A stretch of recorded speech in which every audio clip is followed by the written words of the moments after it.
Now, black folk will be going into that underclass structure starting in about another 2 years. Once we go into it, we'll be locked and frozen in it by the year 2013 or 2010, that general time frame. You got, we got, all of us got about 2 years to either get our act together or hang it up. If we don't do some very specific things in that next 2 year period, we will not get out of it, and the window's going to close on us. Now, what's going to drive us into this underclass structure?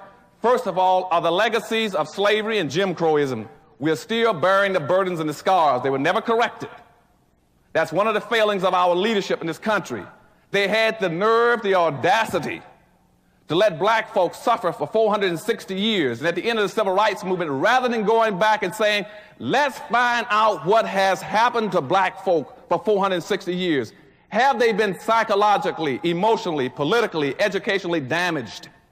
Nobody spent 1 minute of time trying to figure out what had happened to black folk over all that period of time. So in the course of the civil rights movement, at the end of it, they say, well, let's pretend that nothing has happened to them, that they were not injured, they were not hurt. And now let's go seek integration and pretend that we're all equal.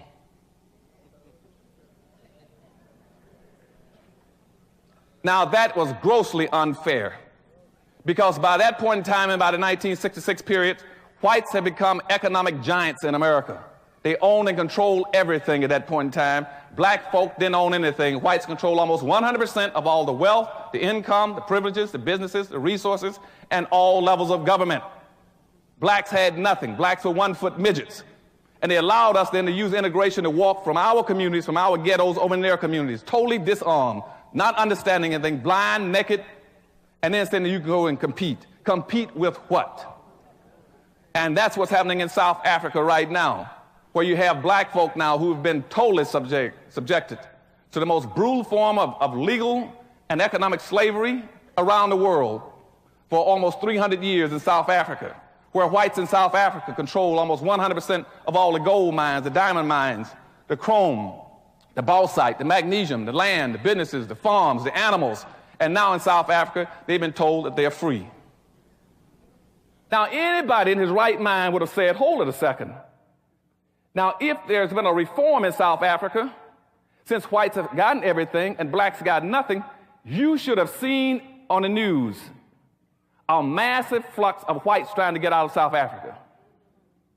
If there's going to be any significant real change, wouldn't you agree? Somebody would have been trying to get out of there. The airports would have been jammed. And you all haven't heard a peep. You know why? Because nothing is changing. Because in South Africa, the dominant, arrogant white society that's been so brutal to black folks still owns and controls 100% of all the gold mines, diamond mines, silver mines, chrome, bauxite. And they're telling those South Africans, you can now compete. And that's the problem in black America. We've been told now that we can compete, and I say, well, with what? And by going into our underclass structure, going to be 7 converging factors going to push us. To get my little summary up. 1, we're going to have an increased amount of conservatism in the country, and I'm going to talk about conservatism in a few minutes. 2, we're going to have a massive, unending influx of immigrants into the country. They're going to push us down. We have been the number 2 population in America now for over 460 years. We're going to get kicked out of being number 2 and going down to number 3. When are we going to go down to number 3? We're going to go down to number 3 in less than 2 years. Now, when I wrote my book about 4 or 5 years ago, Hispanics at that time were 9% of the population. They've now moved in 6 years from 9% up to 11%. Blacks were 12.3% 6 years ago. They're still at 12.3%. Now you got Hispanics at 11 and blacks at 12.3. According to the Census Bureau 2 weeks ago in Washington, D.C., they anticipate Hispanics passing blacks right on time, as I had predicted. Now, Wall Street Journal, on the left-hand column 2 weeks ago, on the left-hand side of the page, I can send it to you if you want, it says that when Hispanics pass black people, at that time, the whole political structure will shift gears. There'll be a power shift in America. That nobody's going to go to black folk to ask them anything anymore because you're no longer the dominant minority population. They're already preparing for this. They're already creating all kinds of major programs around the country where they will go and check with Hispanics about anything they want to know about minorities. Black folk will get their information through the Hispanic Society. Then by the year 2005, the Asians are going to pass black folk. Then you're going to get kicked from being number 3 down to number 4. At that point in time, you're locked in and frozen because everything you need will have to pass through those 2 groups. And those 2 groups do not have your interest at heart. They don't understand your problems and don't care about it. If you can't compete, they're going to say that's tough. And so what we're going to try to do today in dealing with just that one issue, as well as conservatism and the problems of technology in America that's also going to make us push us in the underclass, is to teach you how to compete.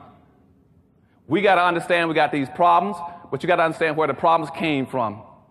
And I want to give you a real fast education today, because the real clue to liberation is not only education, it's re-education. And that's what we're going to talk about this morning. I'm going to show you how we got into our dilemma and how we must get out of it. Nothing has happened to black folk by accident. Everything that's happened to you has been systematically programmed through what I call social engineering. You are a victim of historical social engineering. Now let's go back and start dealing with some of these issues. And a lot of this would you also find covered in my book, Black Labor, White Wealth, and the other 2 books I got coming out this year. One is called Dirty Little Secrets, and the big one is called PowerNomics. How do you do it? And PowerNomics, if you want to know what PowerNomics is, because I'm going to talk about it a little later, PowerNomics is teaching my people how a new way of seeing, thinking, and behaving. And that's what the whole thing will be about this morning. You got to change the way you're seeing and thinking and behaving. Why? Because I said we've been locked into an underclass structure, because we got 2 major problems in America. One problem is that maldistribution of wealth and resources I told you about that's in South African America, where whites own and control everything. That's your number 1 problem. The second problem we're going to talk about this morning is the inappropriate behavior pattern of black folk. Those are the only 2 problems you have. I don't care what anybody else talks about in America. It's not worthwhile wasting your time. The problem in America is not drug abuse, crime, low-income housing, public housing, food stamps, welfare, teenage pregnancy. Those are symptoms of a problem. The symptoms are the fact that you don't own and control anything to run you and control your lives. That's the problem. And the second thing is inappropriate behavior pattern. And before I get into inappropriate behavior patterns, let me define that for you. Now, in current day terms, I might call it the Rodney King syndrome. It's pretty familiar to most of you. That's when somebody pulls you out of a car, breaks your jaw, breaks 3 ribs, cracks 2, knocks out 2 teeth, gives you a concussion, breaks your wrist, breaks your kneecap, and stomps you, and you say, why can't we all get along? That is inappropriate behavior. Or if I'm in Detroit, Michigan, when I was there functioning as an assistant police commissioner during the riots, and I was working on riot possibilities and techniques in the city, I get a call down by some people who had been involved in a couple of murders. And he said, look, I didn't have anything to do with it, Anderson. I just there, I witnessed it. I said, what happened? Well, you see, they'd had a disturbance in Detroit, Michigan, and the police broke into a motel and found 2 black boys in there with some white girls. And they didn't like that, even though they were in a black neighborhood. They had paid for the room. It was their right and privilege to be wherever they wanted to be. It was between them and God. But the police officers were white. They were very disturbed about this. So what they did, they took those 2 boys on a Friday, and they beat them all day Friday. And they beat them all day Saturday. Then by Sunday, they had gotten tired of beating them. They said, well, we just go ahead and kill them.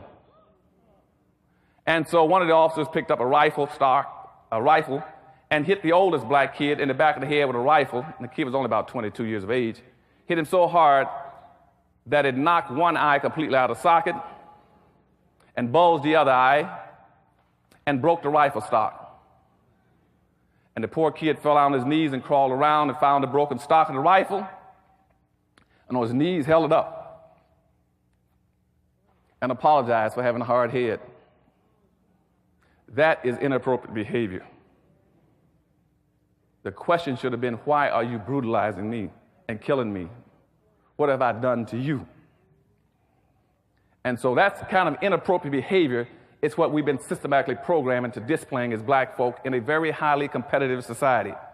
So what I want you all to start thinking about today and all throughout my speech today is not who you're against, but who you're for. I want you to understand that you're in a very highly competitive situation. You're going to be competing to survive and prosper. And that's what racism is all about. Contrary to what anybody tells you, and I just saw a definition of racism in the Washington Post last week by a noted columnist who's a conservative, and what he was really talking about was prejudice and discrimination. He wasn't talking about racism, but he was mystifying the word. That's why I finally figured out why he's always on the wrong side of an issue relating to black folk. He thinks that a black person can be racist. A black person cannot be a racist. Racism is a power relationship between groups of people. That's all it is. It means where one group of people have control of so much wealth and power and resource that it can deprive, hurt, and injure and exploit another group to benefit itself. Never in the history of this earth have black folk ever controlled that much resources and where they can have gone out of their way to exploit, injure, and do something to whites. So therefore, racism only started in the 16th century when he began to commercialize slavery against blacks. That's when racism started. There was no such thing as racism before that. The other thing, and before I get into my presentation, you got to understand racism also comes from the word race. Race means group. So whenever you hear people talking about now, you cannot prove racism because somebody fired you from a job, they are absolutely right. And the power structure and all the white think tanks in Washington know that. That's why you can no longer prove racism, because racism does not apply to an individual. It applies to a group. And because I discriminate against you, that's individual, that's personal. It's not group-based, and so you can no longer prove group-based discrimination. The second thing about the word race, remember also, which is very important for our discussion today, is the word race means being in competition. See, they didn't pick house, tree, car. They said racism. Race means being where people are competing from here to there. And we are in competition. That's what racism means. Black people must learn how to compete or survive, or not compete and perish. And so this morning we're going to start talking about what we got to do. Now let's go back to see when everybody said, where did this start? Let's go back to where it started. It all started in Africa. And as I go through all this, I want you all to keep some points. And I'll stick my finger up in there. Remember those points. Those are the points going to be hurting us today. Those same points I'm going to articulate to you today. Now, all this started in Africa. Let's say about 1441. There was a guy called Henry the Navigator who went around the coast of Africa and he found some slaves and traded some slaves off. And he brought them back to Europe. And he took them back to Europe and he gave them to the Pope as gifts. And the Pope and the Catholic Church was so beautifully appreciative of these slaves that he then said, since you've given me these slaves, what I'm going to do now is award you 300 miles of the coastline of West Africa, which is now called the Gold Coast. So Henry the Navigator was given land by the Pope, the Catholic Pope, and the Catholic Pope didn't even own the land. But he gave him all the rights of 300 miles of coastlines of West Africa. Said it belongs to you. That was in 1441. And so and Henry the Navigator was a Portuguese. So he began to try to encourage other Portuguese to go around and try to find some more slaves. So this is a good thing. We own all that land around there now. By 1487, the Pope then said, so many people began to pick up slaves. He says, what I'm going to do now is put out a public declaration and officially declare slavery to be a legitimate enterprise. And the Catholic Church was the first one to do it. Now, why is this important? Because you see, up until that point in time, slavery was never based on skin color. Slavery was based on three things to put you into slavery. One was an indebtedness, where you owed somebody something and not paid it off. Two was that you was through religious persecution. Or three, you were a prisoner of a war or conflict, and you were now a captive, and they were forcing you into labor. Those were the only three reasons you could get into slavery, until the Catholic Church put out this declaration. And now they added a fourth variable, which says color is now a factor. Now that's very important, because the Catholic Church now had, in previous slavery, in earlier parts of the century, let's say immediately after Christ was born, the Catholic Church played a very pivotal role in saying, as a religious institution, we got an obligation to represent those who were enslaved. And the Catholic Church set up a system that they would go through, whether it was a Greek slave or a Roman slave. They looked after the rights of the enslaved, protect them, saying that even if you're a slave, there are certain things that people cannot do to you. The Catholic Church accepted that responsibility.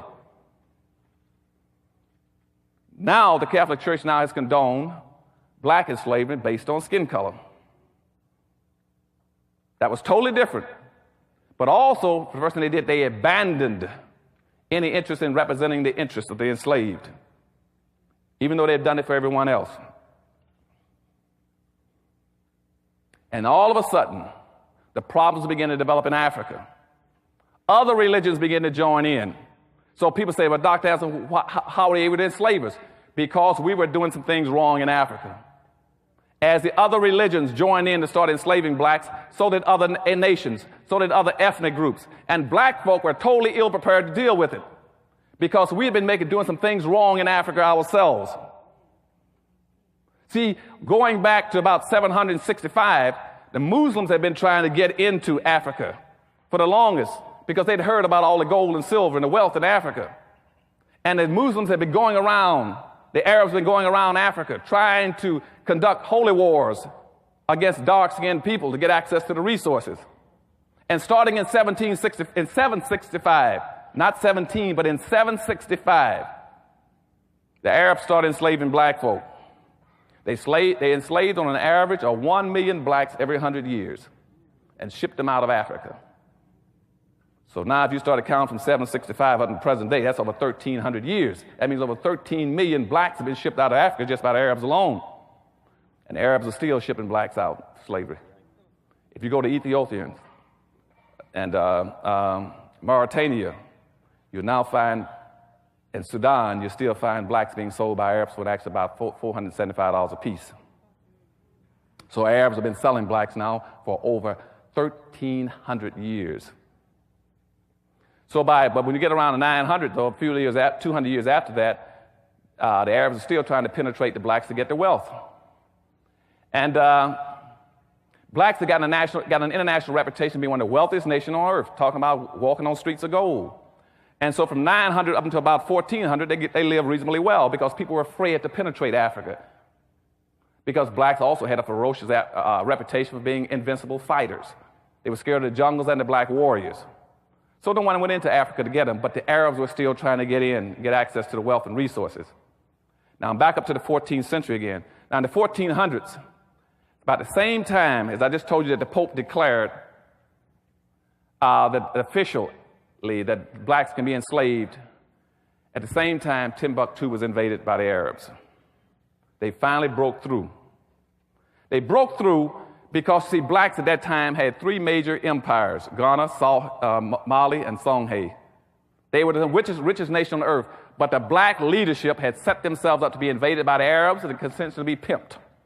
Because the black leadership was extremely naive, going around practicing what I call benign slavery. Every time anybody came into an African nation, like Mali, Songhai, and what they were saying is that, well, I'll do business with you, but you got to buy one of my slaves. And the slaves were their own people. And they were playing games with slavery, saying, well, it's a tribe, he's a different tribe, so I'll enslave him.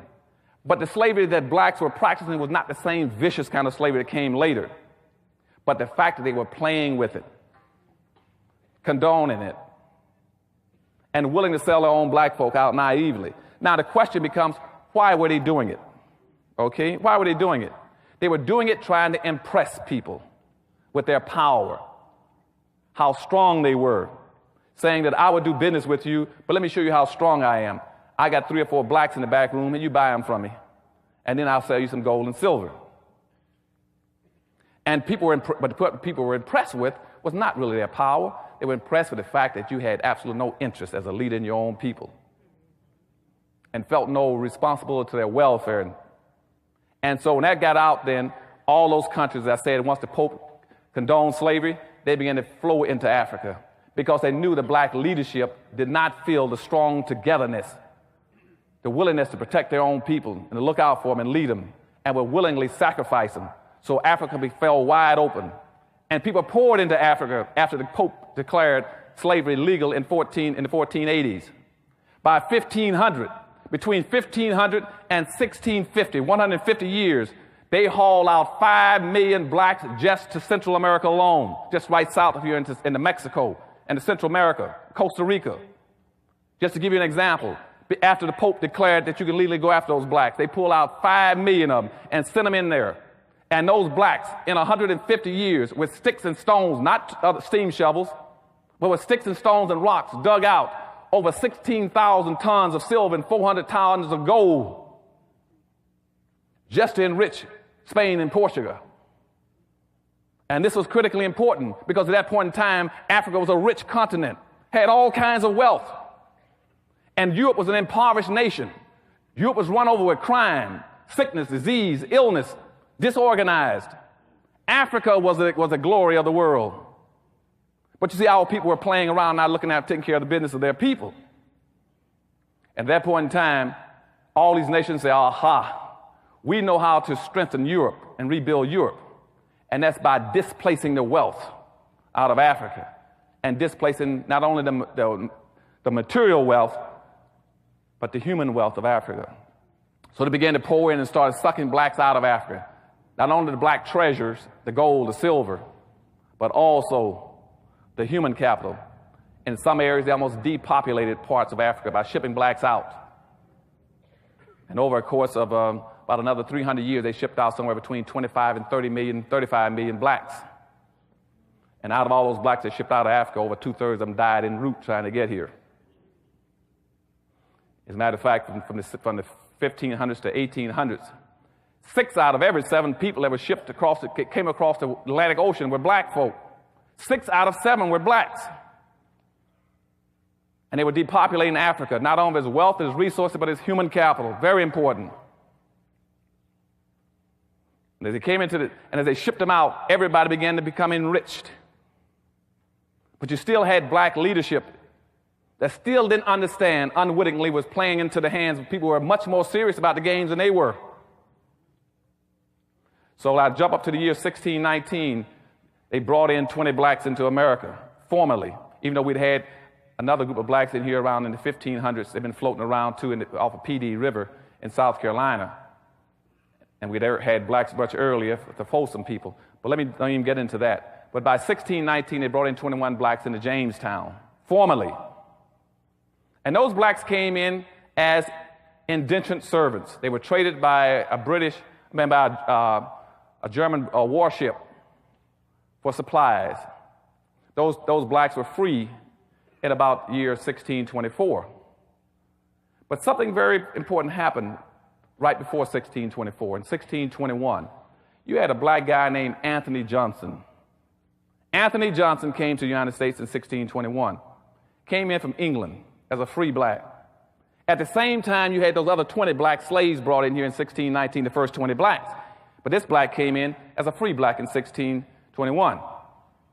He came in, and then since he was coming in from England, not from Africa, he then declared himself a free black, declared that he wanted head rights. And head rights in those days says anybody coming to the country can get 640 acres free right off the bat.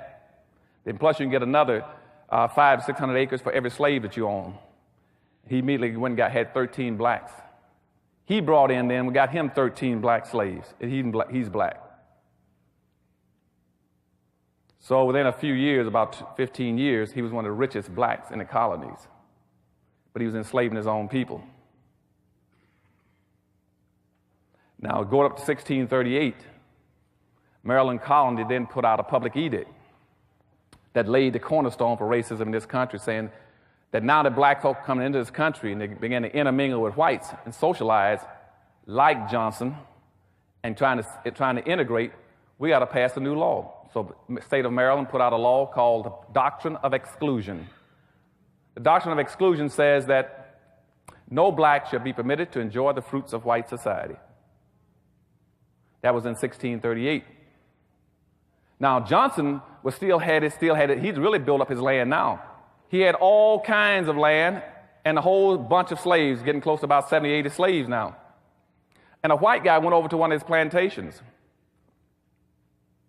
And one of the black slaves there, named John Castor, asked him, says, why am I a slave here with this guy? He says, I didn't know that.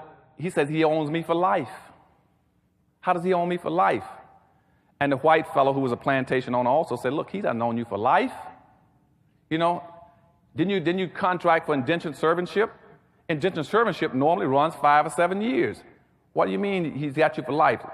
This black guy said, I've been working for this for this Anthony Johnson, this black slave plantation owner, for almost 27 years.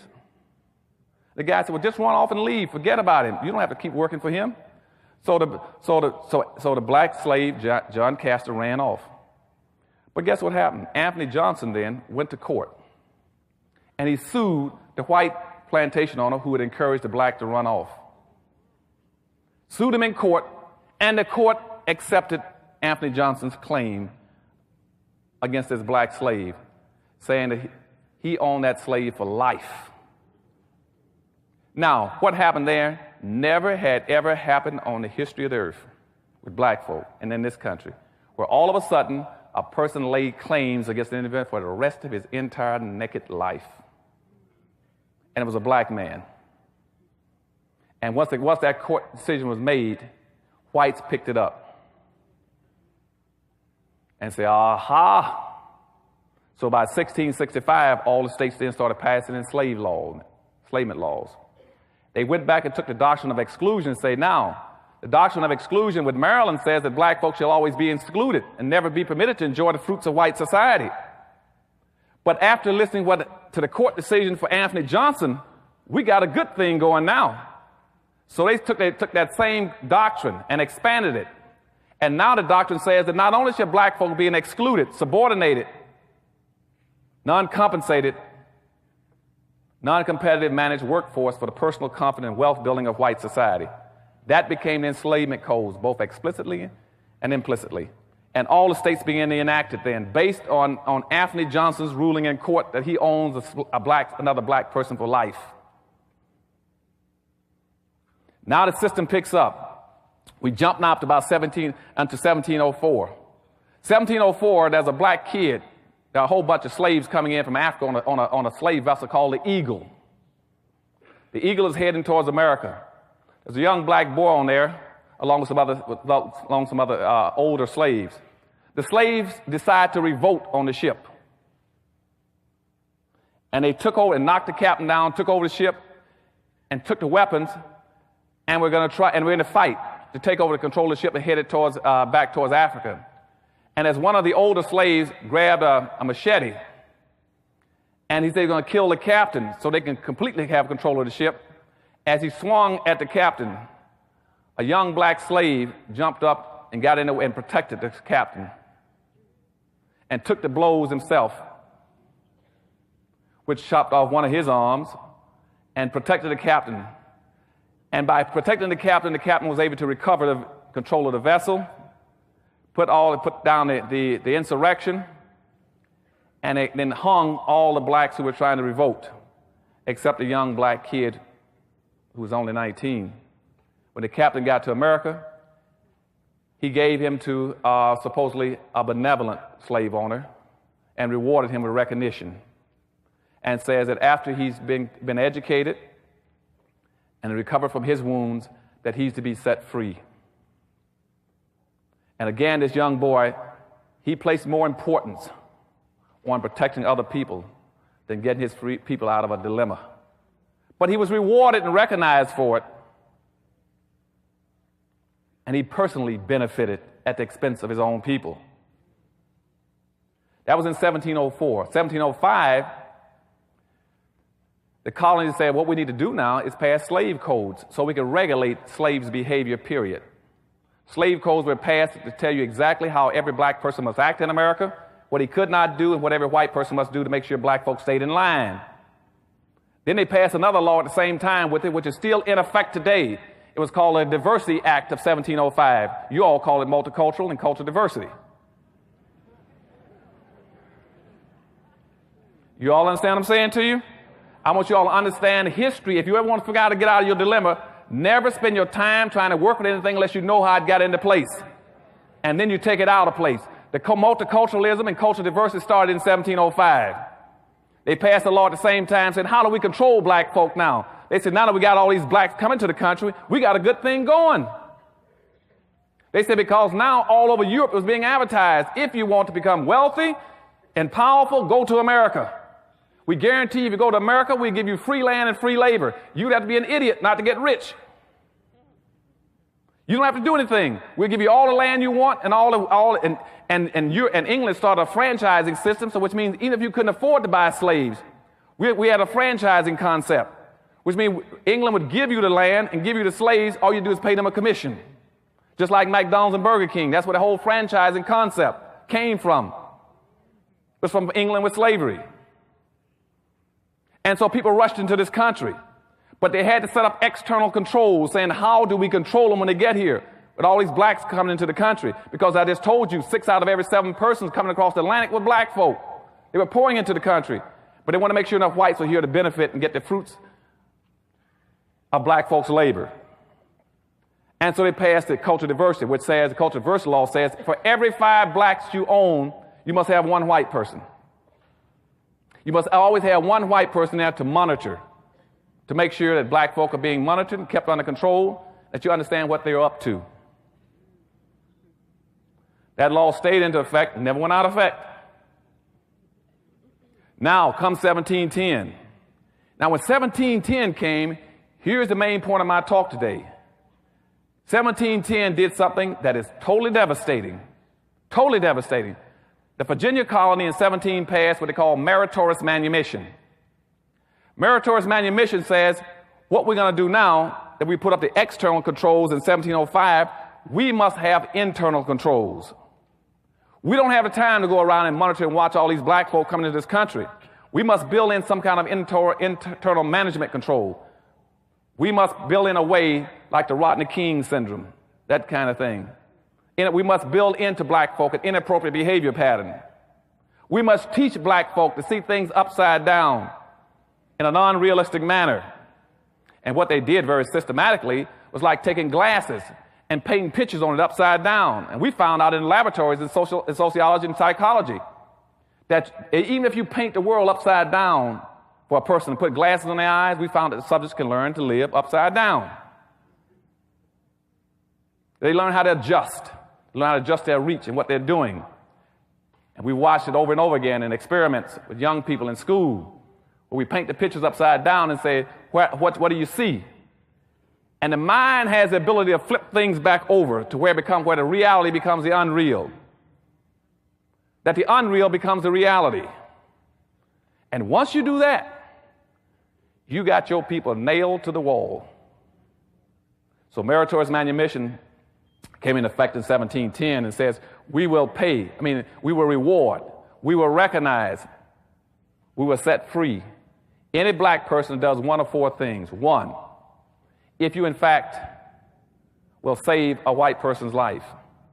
I told you about the young man on the boat with the eagle, 5, 6 years before that. If you save a white person's life, you will get your freedom.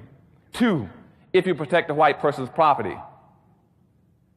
3, if you invent something that a white person can make wealth and power off of, some kind of an invention. And 4, if you in fact will squeal on, inform on, or tell on your own people. That was called meritorious manumission. Now, you all might say, why is that important? I'm going to tell you, that was so devastatingly important. And the reason it was so important is because that created a magnificent control system that has never been duplicated. Never been duplicated. As a matter of fact, it has only been replicated one time that I know of, and I'm usually pretty current on most issues in this country, psychological, sociological, historical, and educational in this country. Only one time it's been duplicated. It was duplicated in the 1950s. The communists duplicated it in Korea. They call it brainwashing. Now, you might ask, what is brainwashing? Now, typically, people in the 1950s, when it happened in the Korean War, we talked about brainwashing. See, now I was a safety and survival engineer for my squadron. I was in a Marine attack squadron. My primary responsibility was to teach my people how to survive. We had a school for brainwashing in Barbers Point, Hawaii. Teach them how to survive. What's brainwashing? Well, most people, at least the guys in the Marine Corps, they thought that brainwashing would be some kind of a inhumane way of treating people.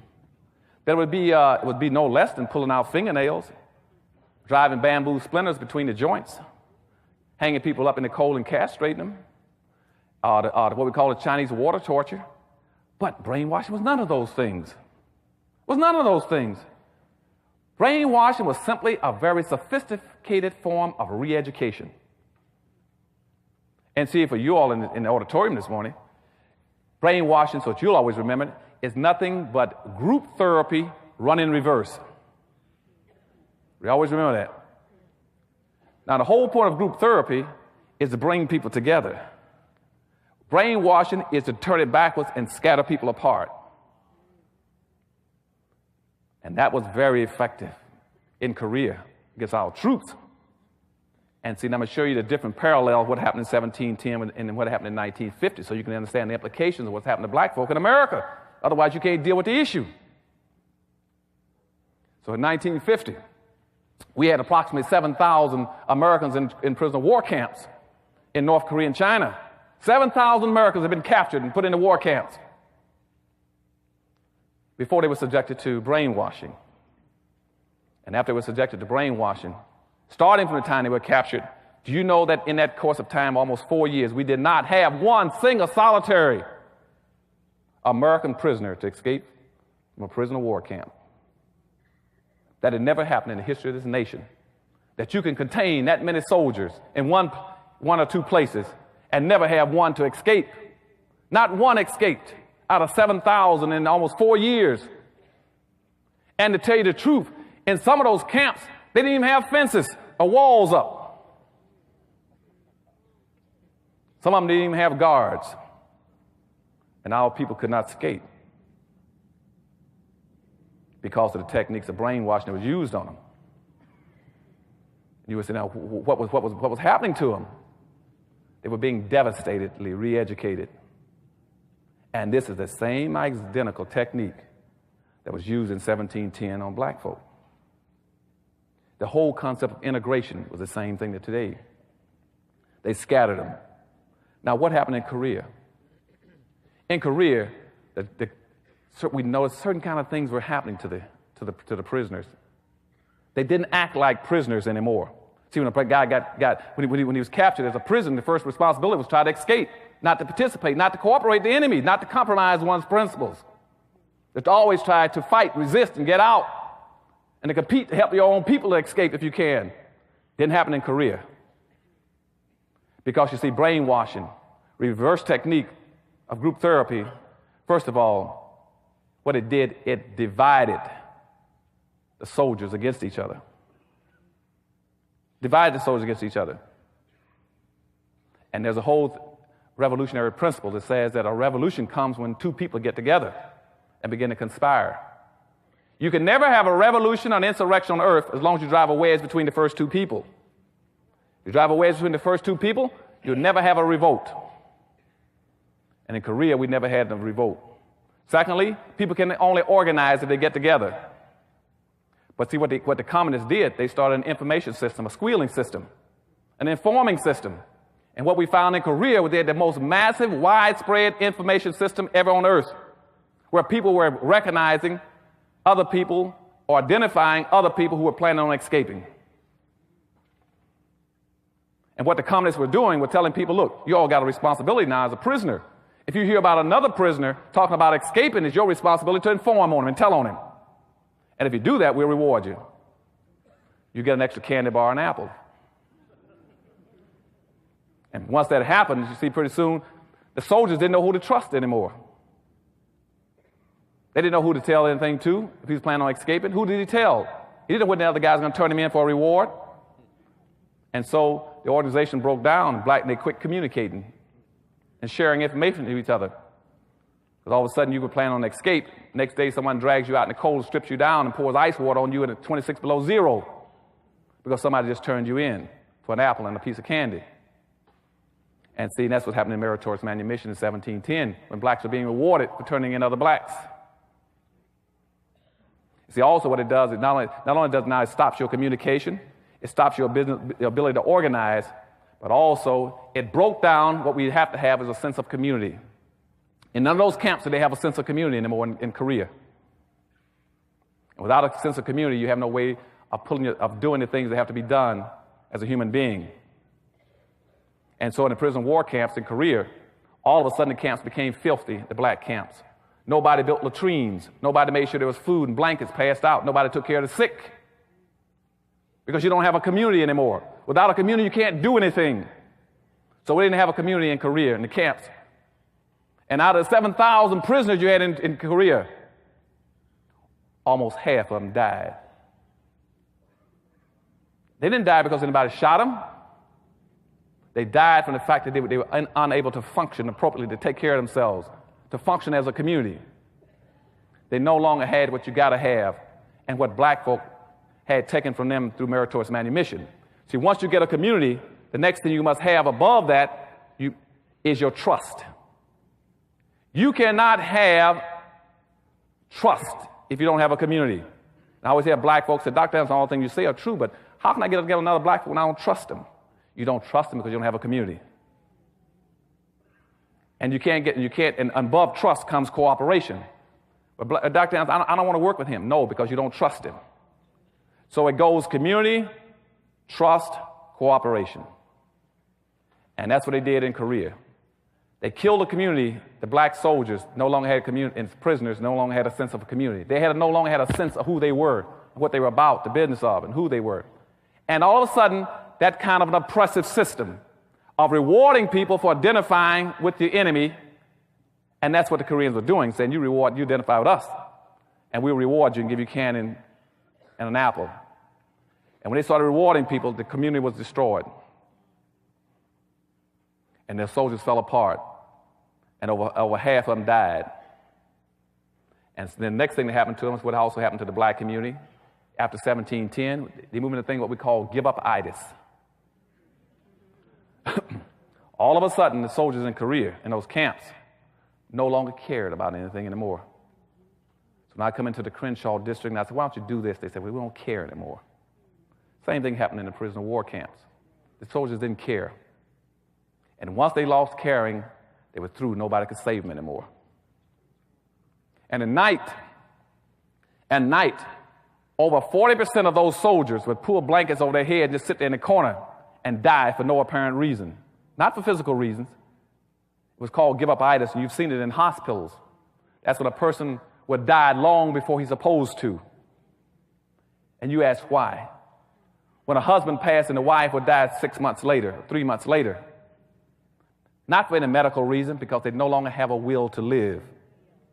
And that's what happened in those camps. We lost over half our soldiers because they lost their will to live.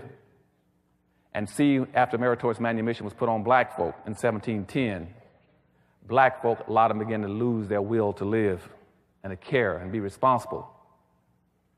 So jumping back to 1710, so you understand what brainwashing is and an effect on black folk. I want you all to understand that was a re-educational system. So when that happened in 1710, the word spread. And down in Jamaica, there was a fellow named Willie Lynch that heard about it. And he was already running a seasoning school for slaves in the South, in Jamaica. So then he caught a boat and headed for America, headed for Virginia, where the meritorious manumission had been initially enacted. He got there in 1712. And just like the communists did in Korea, he came up with the same expression, gentlemen, I'm here to take care of your needs.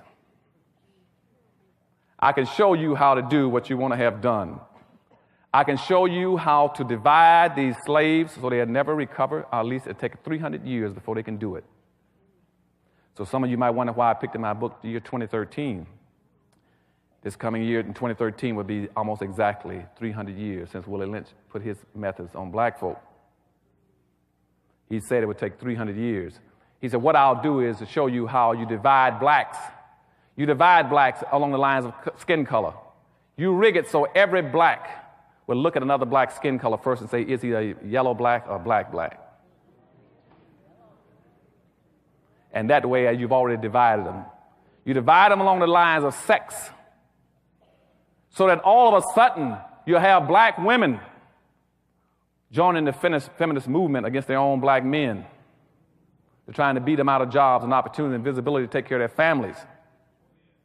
So you divide them along the lines of sex.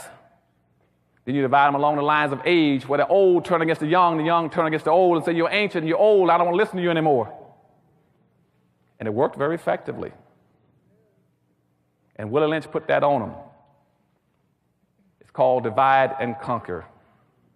Divide and conquer was the same in 1710 as it was in 1950 in Korea. And black folk became invited. And so from 1750 up to about from 1710 up to 1750, the system started going into effect. The social conditioning, the brainwashing of black folk took off full steam then. Because see now, they were very concerned about all these black slaves. We had to control them. And people said, well, how are we going to control them? And said, the first way, and there are three ways you do it, but the first way is by physical control. Always control a black person physically.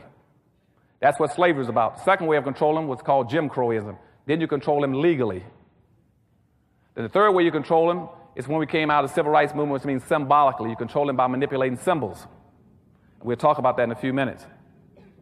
So they went into the first thing of controlling black folk physically with slavery. By 1750, the black population got up to 34% in America. And they were very concerned about this because you see all these slaves were pouring in across the water, so they started advertising to bring in more immigrants. They said, what we need are more white immigrants to dilute. Remember I told you the Diversity Act said we must have so many whites. So we got to have an immigration law that bring in more whites to neutralize blacks out, to keep them contained, to keep them as a minority. We'll fix it so they'll love that word minority. They'll use it all the time and call themselves that.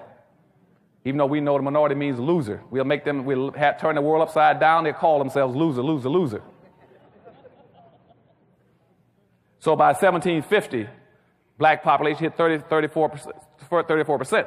So what the white society started doing then, it says, we must do what they didn't say that then, but the effect was the same. What happened in Korea? We must isolate them. So every Indian treaty from that point on started putting in conclusions saying that you must also stay away from black folk.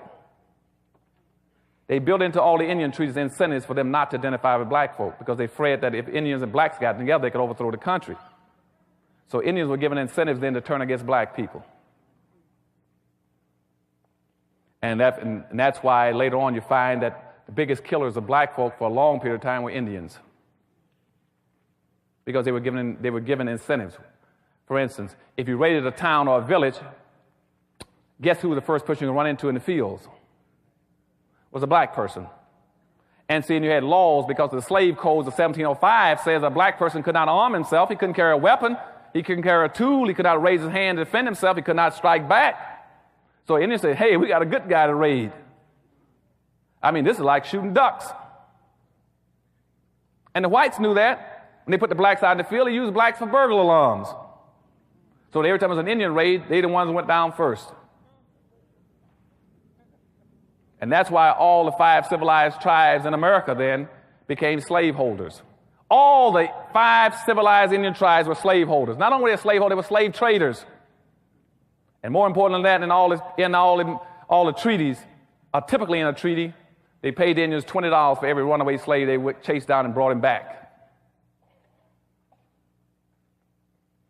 And that's why also when the Civil War came, all the 5 civilized tribes in America fought with the side of the South to prefer slavery because they didn't want to lose their money and wealth either. And I still have blacks running around saying, well, I'm half Indian.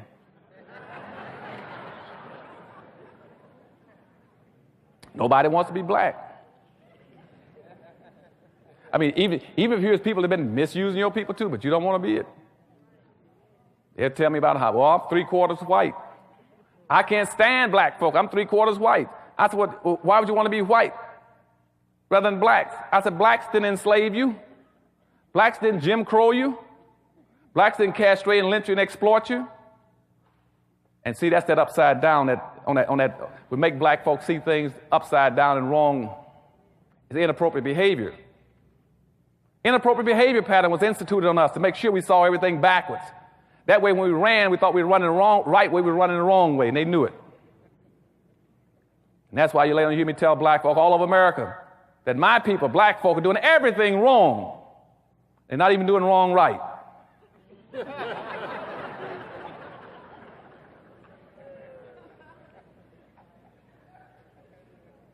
because everything is pointed upside down for us, so they can't see which way to run. And so at that time, in 1750s, the colonies then tried to figure out how to contain the whole issue. So we got our controls in place, we got the social conditioning in place, and I think we got blacks pretty well where we need them. We got them nailed down. So then they then started telling England, don't send any more slaves over here to make sure it works. So Continental Congress sent all kind of letters to England saying, don't send any more slaves to make sure our system of control works. But England said, no, I'm going to keep sending them, we're getting rich off of it. England said, we're making a fabulous amount of money because we set up the Navigation Act in 1650, which says, I don't care what you all produce in America, it must come back to England first to be processed, and you all buy it back from us. And when you buy it back from us, we're going to charge you 3 or 4 times the price of it. And so when England decided to have a Revolutionary War to break away from England, they didn't put that in the history book, what the real reason they want to break away from England was for. 1, because they were scared to death of black folk getting free over here and tying in with the Indians.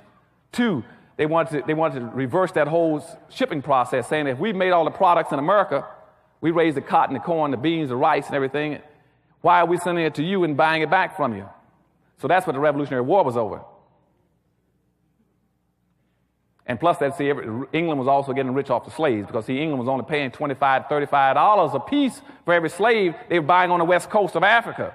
$25 to $35 a piece. But they created a system called capitalism, which says that I also want a 1,500% return on my money, my investment, which means if I pay $25 for a black slave in West Africa, I want to be able to sell them in America for $400 to $500 a piece. And so England was becoming a very rich and powerful nation. It's like most of it. But that was not only England, but you had all the other slave countries became richer. That was Portugal, Spain, England, Germany, and the Arab nations. All of them were becoming wealthy off of black folk, off a combination of 2 things, extracting the wealth out of Africa, the material wealth, and selling the human labor. And after the Revolutionary War, the first act of Congress, as soon as they set up a Congress in the United States, the first act of Congress said, let's solve this problem with the slaves. So the first thing they did was pass what they call the First Immigration Act that says this is a white nation, and the quota on blacks coming in here other than as a slave is 0. 0, zip, none, nothing. And that stayed in effect until 1966, when it was raised to 1/2 of 1%. And I still see black folk displaying inappropriate behavior. They can't figure out why you cannot get Haitians into the country. I said, God knows, don't you know what your law is? The reason you cannot get Haitians into the country because they're still fearful of you getting a large, significant black population and being a threat to the society. I said, anytime you got boats floating around off the west coast of Africa for 3 months, you had over 3,000, 4,000 blacks on there who were sick, starving to death. Not one single country offered to bring them in, not this country. At the same time, this country has had refugee programs for every racial and ethnic extraction on earth but black folk.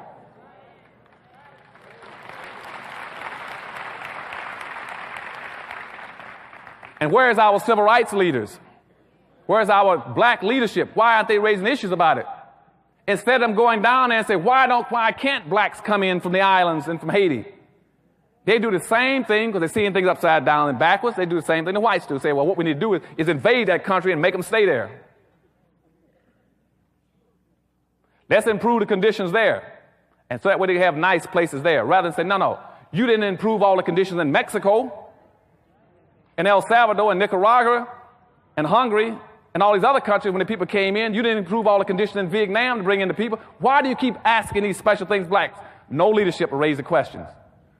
Because you see, no black leadership in America wants to raise the real issues about why we cannot raise our population and others can. In a social democracy where the majority will win and the minority will lose, we are the only planned, systematically, permanently classified minority. Which means that we are the only people who will always lose based on immigration laws and the quotas coming into this country. Unless we start to develop some very specific ways of dealing with it. That's what PowerNomics is about. I start telling you got to start changing the rules, turn things back upside down. You got to always practice how do you get to be the majority. Never do anything where you're going to be a minority. Do it where you're going to become the majority. Don't move to be a minority, move to be a majority. And we're going to talk about that a little later on how you play these games and learn how to win in PowerNomics. But you see, as I said, by 1790, the law had locked us out as the only permanent loser. And they said that anybody losing in society from now on, it would be black people.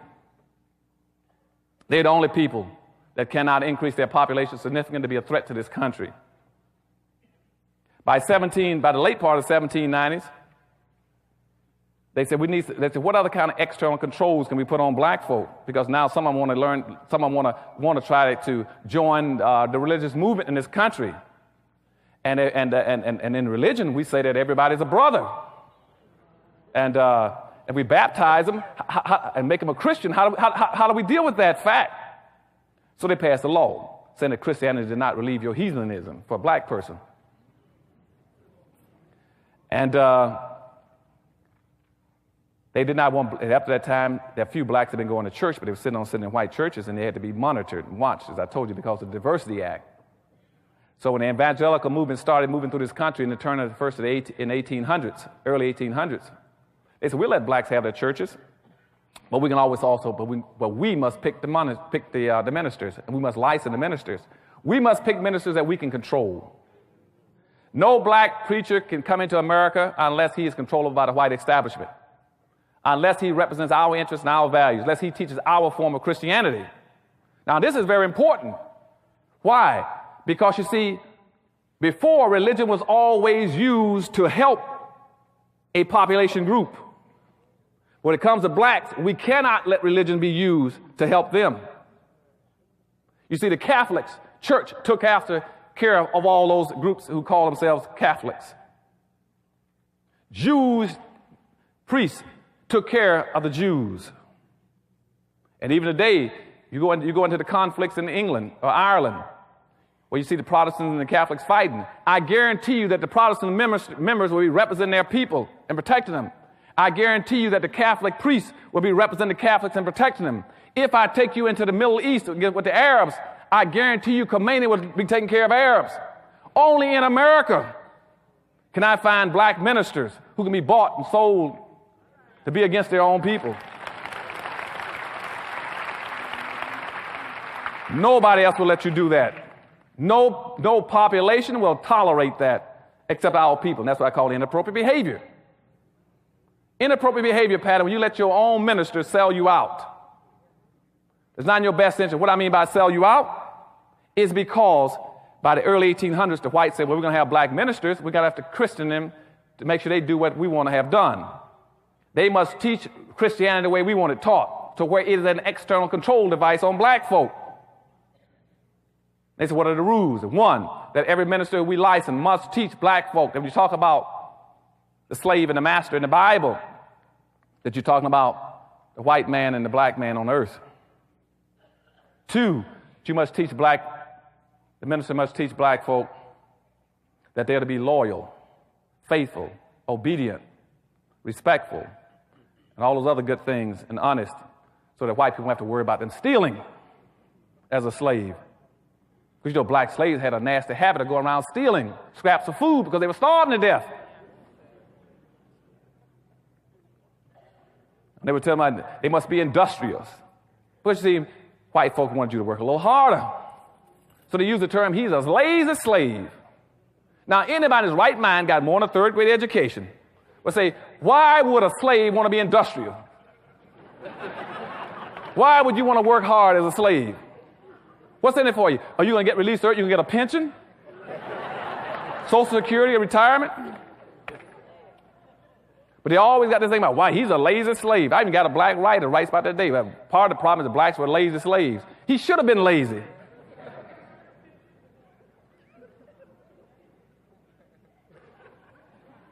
The third thing they put on you is that, well, the black ministers must also teach them to get pie in the sky after death. They're going to turn their world upside down. So while everybody else is competing to get resources, to get wealth, to get power, black folk are saying, I'm waiting for mine in the sky.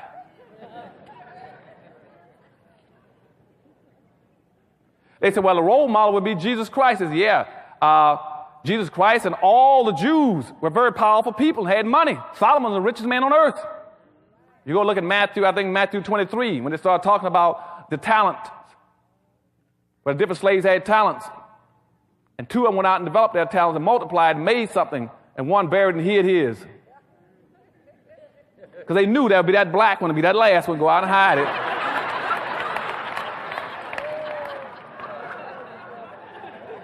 Y'all understand what I'm talking about? Now, but during that period of time, though, in the 1800s, when they started putting all the religion on them, they started controlling them, a few blacks said, well, wait a minute now, because something just happened down in Haiti. Now, I know that I can guess in the future, y'all aren't going to let the Haitians into this country. But in the 1800s, what happened was Toussaint Overture. Toussaint Overture took his little band of rabble-rousing blacks in Haiti and beat the devil out of all the French troops. Ran them raggedy. Beat the devil out of them. Now, that was important because, for two reasons. First of all, that is the only time in Western history where the white society blinked and black folk took advantage of them and beat them. Y'all remember that? Only time in history that blacks ever broke free of that conditioning system I told you in 1710, the same one they used again in the Korean War. And again, the reason I want to point out that system to you, that brainwashing system, why is it so important? You all remember this, and why it's so important. And that's why I must give the dominant white society praise for this. I mean, there's some very smart people. Very smart. Why did I say that? Because, you see, the people that put that system on black folk in 1710, they had the equivalent of a third or fourth grade education. And here we are today, 250 years later, or 200-some years later, almost 300, and black folk with doctor's degrees and master's degrees can't figure it out.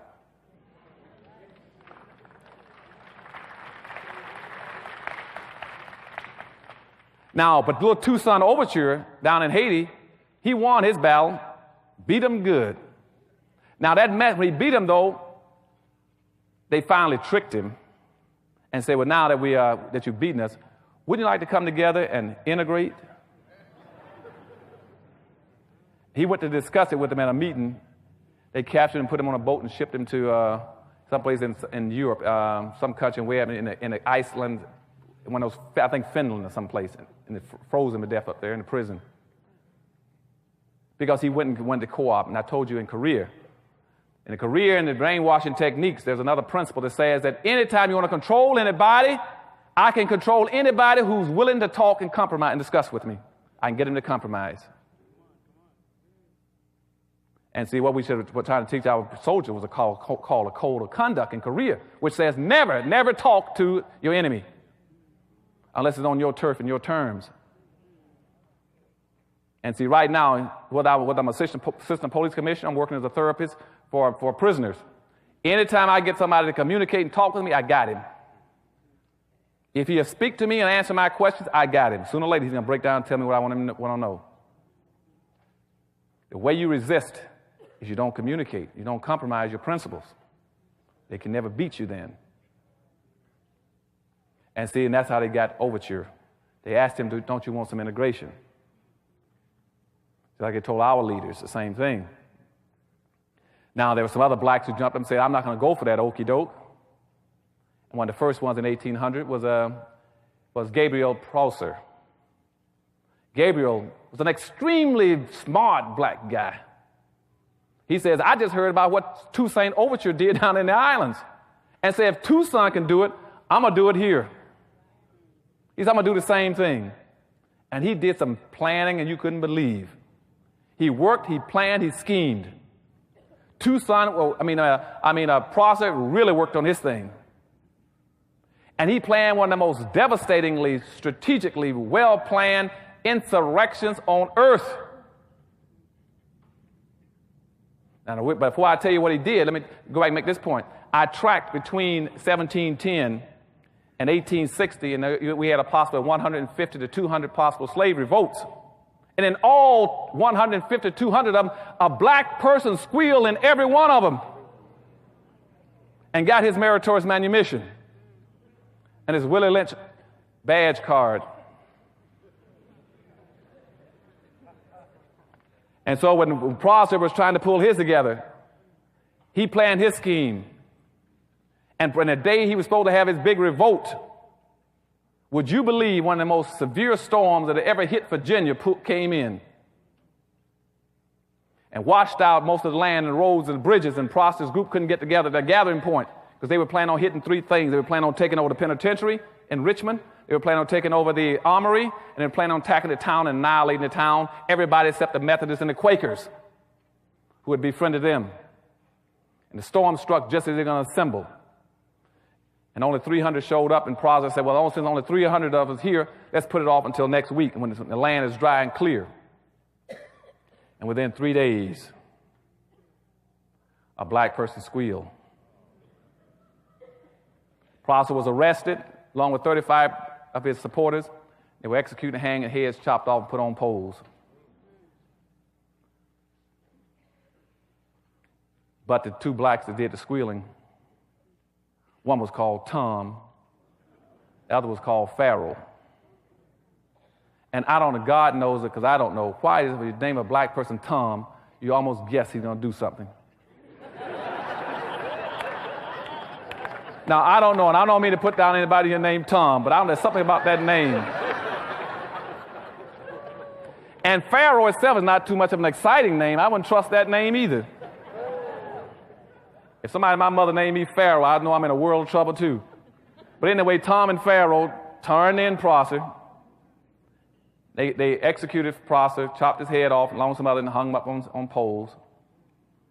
But the thing that became very important in that case, though, was that the town was really fearful because they found out from rumors that Prosper had lined up somewhere between 5,000 and 50,000 slaves. The whites all through Virginia, North Carolina, South Carolina was paralyzed. Their mouths fell open, their eyes they popped, and they said, something is wrong. You mean tell me we put a conditioning system on black folk where we turn everything upside down, and this black guy was able to do the impossible without an education? Something is wrong with our system. What's wrong? And I'm serious. This was a big issue.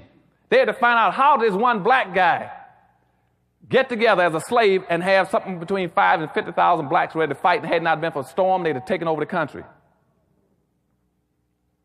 And finally came out through another rumor, speculations, that what it was that he had beat the symbolism. To show you how important symbols are, that's why I keep telling about PowerNomics. To get out of your system, sometimes you're lost. You look up at a mountain, you look up at a peak, you look for the Penobscot building or the Empire State Building, you find your symbol and you can find your direction. And what that black Prosper done, he looked at the state seal. The state of Virginia had a seal where it had a white man lying prostrate and a black man's foot on his chest. White and the black guy was called, and in the seal it says, Verticus overcomes Tyrannus. And that black man had used that seal as his motivating force, his guiding light for his people. And when whites found that out, immediately they changed the Virginia seal and said, get rid of that seal fast. And put up guards around the Capitol to make sure it didn't happen again. Now that was in 1800. By 1821, another black named Vesey got equally as concerned. He had heard about it. He said he's going to try it in South Carolina and try another revolt. But Vesey says up front, Vesey organized his group. He walked around. He was a free black. He got free because he bought his own, paid $600 and freed himself. He won money in a lottery.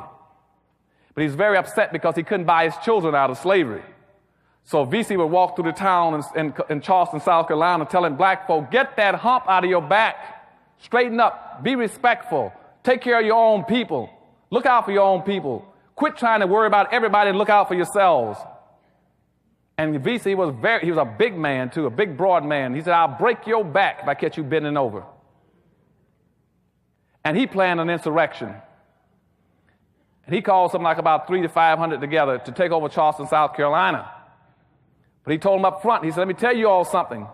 He says, if I catch one black in this group trying to get meritorious manumission, he said, I'm going to snap your neck like a twig. And he planned a revolt. And unfortunately, again, 2 days before his revolt was supposed to occur, not only was he squealed on once, he was squealed on twice. So VC was picked up along with about 37 of his people and hung. Because, again, they sold him out. Then by 1831, Nat Turner, you already know about, tried the same thing a few years later, in 31. Nat Turner says that I'm not even going to go through those changes. I'm not going to do what VC did. I'm not going to do what Prosser did. I'm not even going to play that silly game. He said, what I'm telling you I'm going to do? He said, I'm going to break out of here. I'm getting me a knife, gun, sword, stick, tools, bricks, anything I can get. I'm killing anything I see that moves, crawls, jumps, walks, or talks.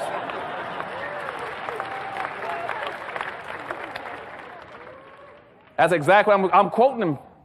He says, I'm the rod and staff of God. I'm not playing these silly games. I'm tired. And so Turner started walking, saying he was a sword and the voice of God. And he said, I'm going to kill anything I see moving.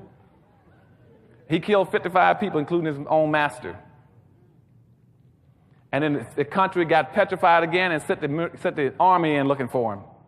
They searched for Nat Turner for 2 months and couldn't find him.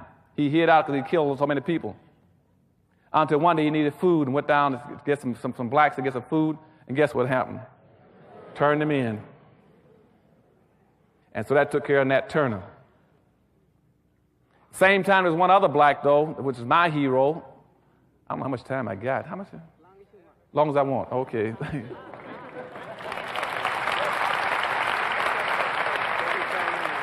Okay, thank you.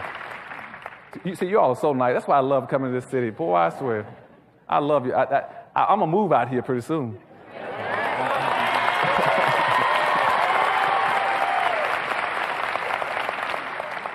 But my hero is John Horace.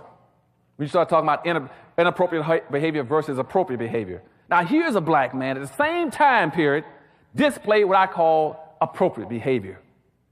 No Rodney King stuff, you see? John Horace was a runaway slave who had also run off to Florida in the early 1800s in the same period when VC and Turner and the rest of them were trying to revolt. John Horace was a big, burly, strong black man. He ran off to Florida. Contrary to what you hear all the time in the media about the Underground Railroad, all blacks trying to get north, get to the promised land. That's a part of that myth. Most blacks weren't that dumb. Why would they want to go all the way across go to the north 1,000 miles through a hostile white country when they could run out to Florida, which is Spanish territory, 20 miles away or 2 feet away? So some of the smarter blacks of our relatives ran off to Florida because that was Spanish territory. And they got down and they interbred and intermixed with the Seminole. Now, you all might ask me why about Seminoles. Now, Seminoles were also against blacks, a lot of them, but a lot of them were not. Seminoles were the most receptive Indians to do anything with blacks in the country. Why? Because you see, the word Seminole means runaway slave. Okay? And they were also runaways. They interbred with blacks. They were a mixture of blacks. So they were very receptive to black folk.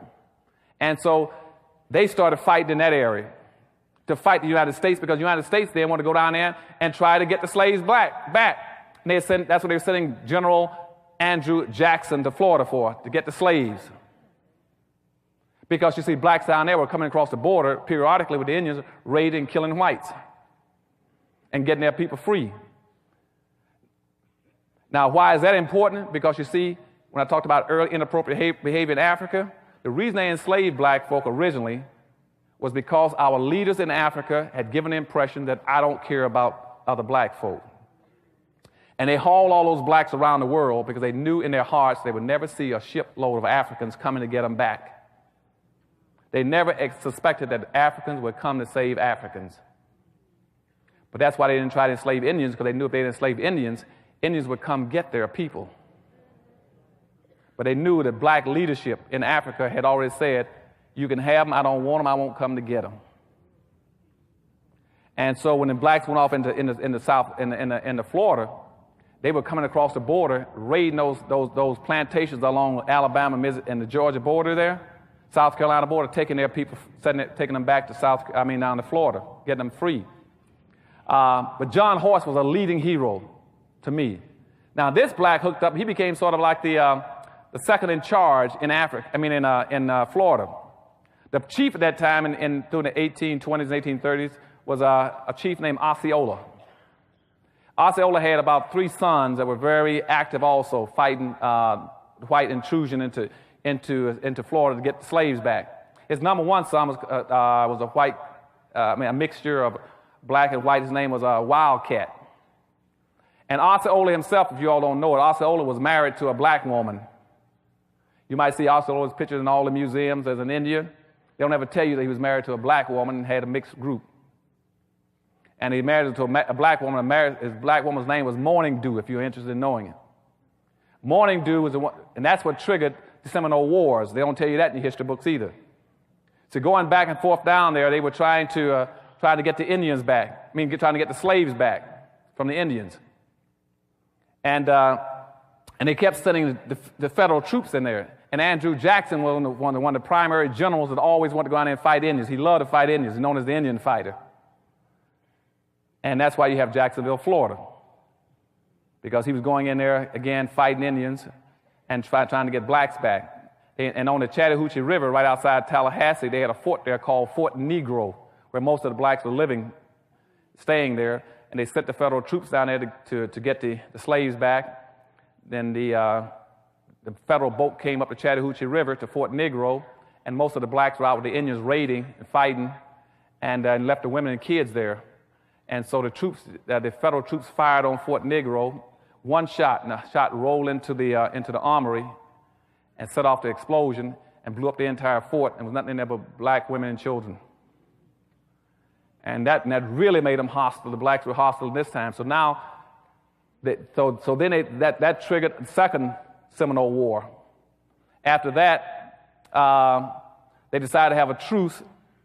They said, we'll have a truce if we sit down with Osceola and his warriors, John Horse and the rest of them. And at that point in time, they met. Before they met, they went and kidnapped Morning Dew and told Osceola that if you want your wife back, you better turn some of those black slaves loose and meet with us. And when Osceola went to the meeting to discuss getting his wife back, they kidnapped him and put him in prison. I think up in Fort Sumter, South Carolina. He died of consumption and exposure. And so at that point in time, John Horse and Wildcat went berserk. Then they started fighting. They fought all the way throughout Florida. And finally, they ran them out of Florida. They went out west and led some of that whole movement called the Trail of Tears, all the way out to Oklahoma Territory. And but the only people who were fighting in this country against the United States at that time was John Horse and Wildcat and his band of blacks. They had carried their own women and kids with them. That is the only black man in the history of this nation, and I'm sorry to say no school teaches that. That's the only black man in America that's ever stood up to America and fought him, and not as a slave, but as a man. Nobody else has ever done it.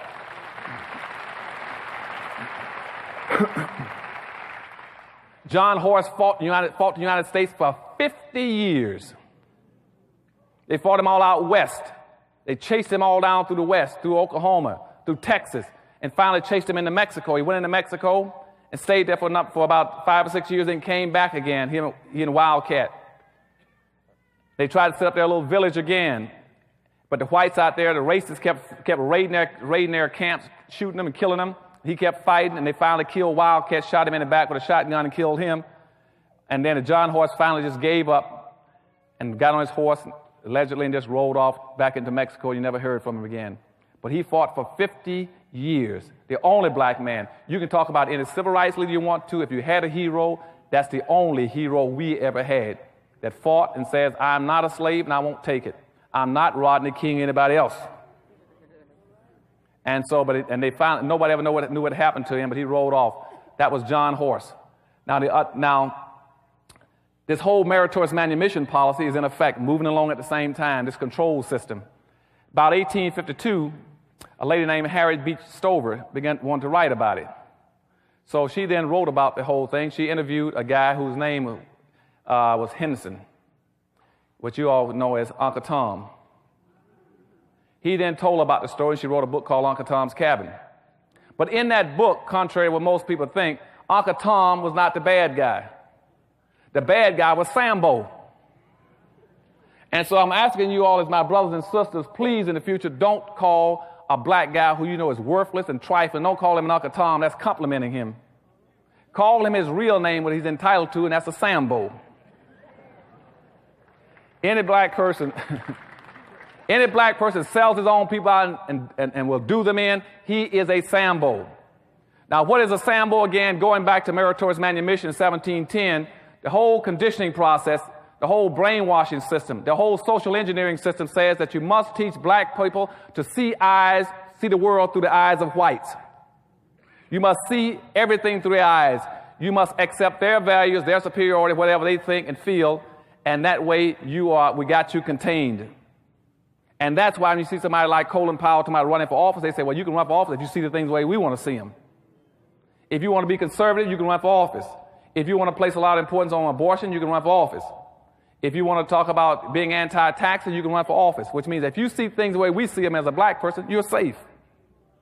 You're acceptable. And if you don't want to do that way, then become an athlete or an entertainer. So therefore, you identify the rest of those blacks in the country. You stay away from them. They're bad. And you start going around and you try to go get a penny out of an athlete and entertainer, do something for the black community. They're going to do it. Their advisors won't let them do it. The agents won't do it. Their promotion people won't let them do it. They're going to identify with your community because, again, they have now already died and gone to heaven.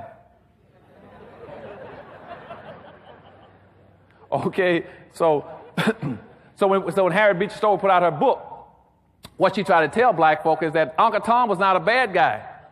See, Uncle Tom, you read that book, and most blacks, 90% of blacks never read it. They always call another black, he's an Uncle Tom, he's an Uncle Tom. He's not an Uncle Tom. If you read the book Uncle Tom was a guy who would not beat black women. Uncle Tom in that book was a guy who would not beat other blacks to make them pick more cotton. Uncle Tom was a guy who would come in at night and take cotton out of his own bag and put it in other black folks' bags so they wouldn't get whippings at night. Uncle Tom was a guy who would not tell where black folk were hiding when they went across the river and they broke free as slaves. But Simon Legree, the white slave master, had a black that followed him around named Sambo, who always says, you show me, give me the right, I'll show you how to trees the coons. I'll show you where they hides. And see, and that's the guy. See, his role responsibility was going back to meritorious manumission. I told you about when you got to protect white folks' property and protect their wealth. He says, I will protect it and find it for you.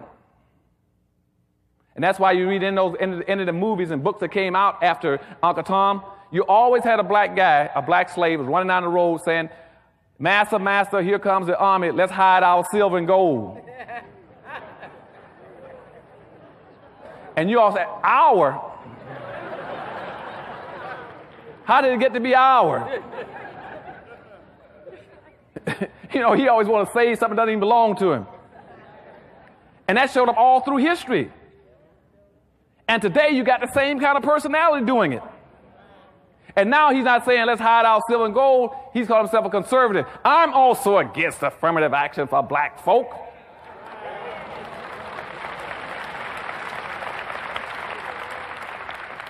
I'm against quotas. I'm against preferential treatment. Even had one running around talking about he wanted to pass a law to stop black folk from discriminating against whites. You still got that kind of personality that always wants to protect something, protect the strong.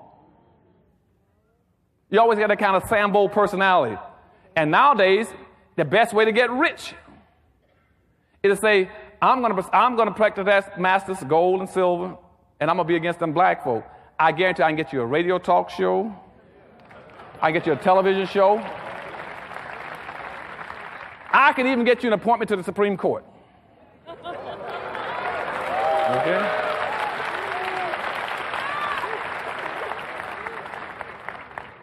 You tell me how many black folk you want to sell out, and I guarantee I'll show you how to make money. Because you see, every ethnic group, every religious group, every racial group, every political group has always made money off of black folk. Okay? And what I'm going to start talking about in PowerNomics when I come back here in the fall is to show you all one thing. I'm going to tell you, time is up. You have made, as a race, you made every religion, every ethnic group, every racial group rich. There is nobody else left on earth to make rich but yourselves.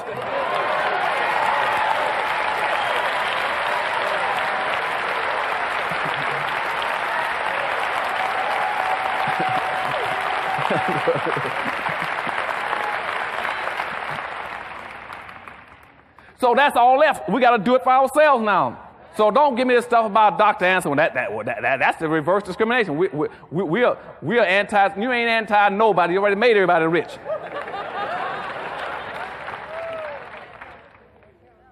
They always tell me, well, Dr. Anderson, what you're preaching isn't that segregation? Or let me tell y'all something. Starting again, back in 1850, blacks got hung up on that same mess, you know. By 1850, after Harriet Beecher Stover put out her book, here comes Frederick Douglass. He's going to take one path. He's going to go back now and try to pick up becoming an integrationist. He becomes an integrationist, picking that he wants. Well, since they excluded us in 1638, saying we should never be permitted to enjoy the fruits of white society, let's be integrationists and civil rights people. Let's make them let us in. So they started that top strand called integrationists, which will run Frederick Douglass, Booker T. Washington, then up to all your civil rights leaders and Martin Luther King and that whole group, all the way down the line to even your present-day civil rights groups. They keep saying, we want access to whatever you own. We want to be included in whatever you own. Now you got another group that started after the book with Harriet Beecher Stover. They said they want to be segregationists. Then you got the more strongly willed persons like W.B. Du Bois. Then you got Martin Delaney. You got Marcus Garvey. Then you got Malcolm X and Elijah Muhammad. They were going the other way, saying, no, we want our separate stuff. Now, what I say by myself, and I know a lot of people might get upset when I say it, both groups were right and both groups were wrong. What I say is that it is not about integration. The issue is not segregation. The issue is congregation. It means aggregating. What it is called functional pluralism, which means we are not trying to integrate, we're not trying to segregate. No other group comes here and says, I want to integrate and segregate. What they're saying is that if I come together and concentrate as a people, concentrate my power and my wealth and my resources, I can compete. That's what they're talking about.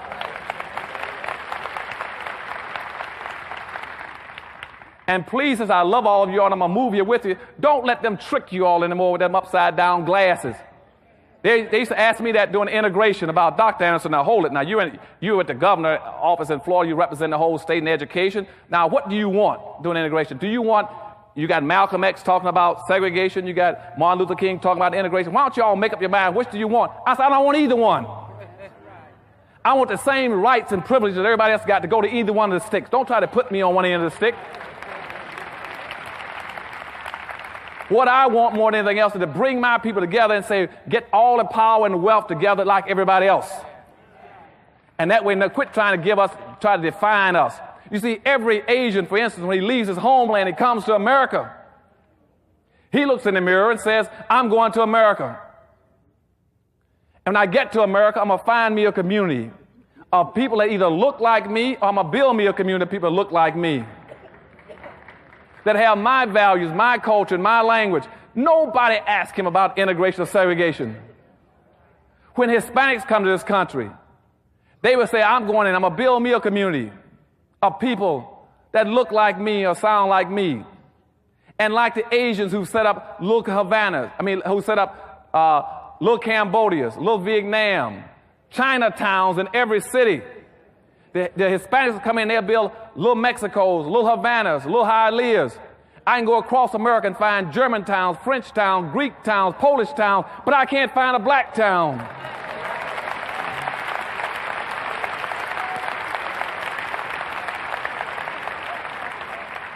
Because of our inappropriate behavior pattern with the Rodney, we keep trying to integrate. Nobody else is trying to integrate. Why would you try to integrate? And I just told you in 1790, the law says in the Constitution that the majority will win and the minority will lose. If the majority will win and the minority will lose, why would you ever do anything that breaks yourself into smaller pieces when you already a plan systematically program the minority? Now you got other people in a category called minority. You got women, gay, Hispanic, anything you want. Midgets, Hispanics, anything you want. But nobody goes by there and say how many you can have. You've ever heard anybody say we can only have so many women in the country, or so many midgets in the country, or so many gay in the country, or so many the only thing they say is you must have is so many blacks. We're the only people. And see, and another thing you got to understand, I told you last time I was here, is that you got to remember that you are the only non-immigrants in America. The only non-immigrants. So when you start using a word for yourself, always call yourself a non-immigrant. Don't call yourself anything else other than that. Don't call yourself a minority. And to some degree, if you really want to be slick, I would even call myself an African American. Why not? I asked one girl in Texas, she said, I noticed you never call yourself an African American. She said, I said, why? She said, why is that? I said, because I'm black. You see? She said, but why? But are you still an African American? I said, no. Because you see, when I go look at the definition of African American, the whole north part of Africa is a continent. That's not a country, that's a continent. People coming in from El Salvador, and they're El Salvadorians. When you say you're from Africa, I'm an African. Where in Africa?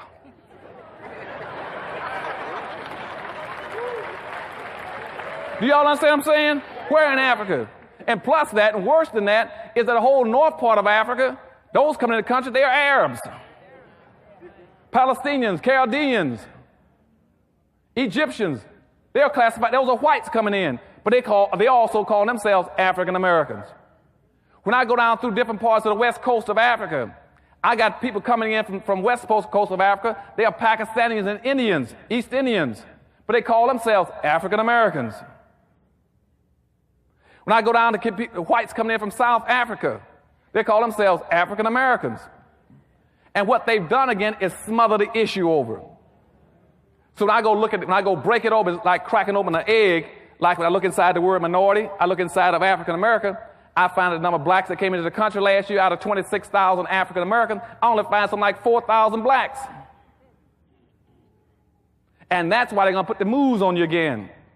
What they want to do is to cover it up again so you can't figure out what's happening to black folks. So a new term, they're going to say, well, we buried a lot of them under minorities, that concept. We buried a lot of them under the term Afro-American.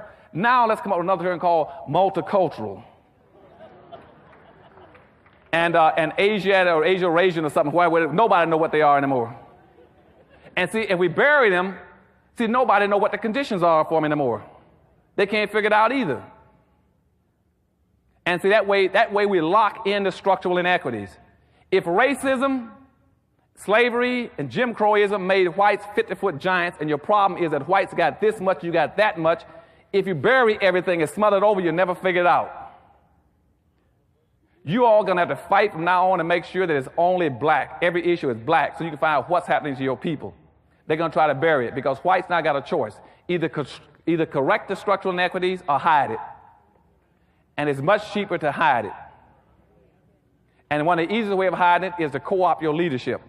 To pay off the black leadership and bring them inside the circle, and they're not going to make issues over anything. Instead of functioning on as I said, your problem is the structural inequities.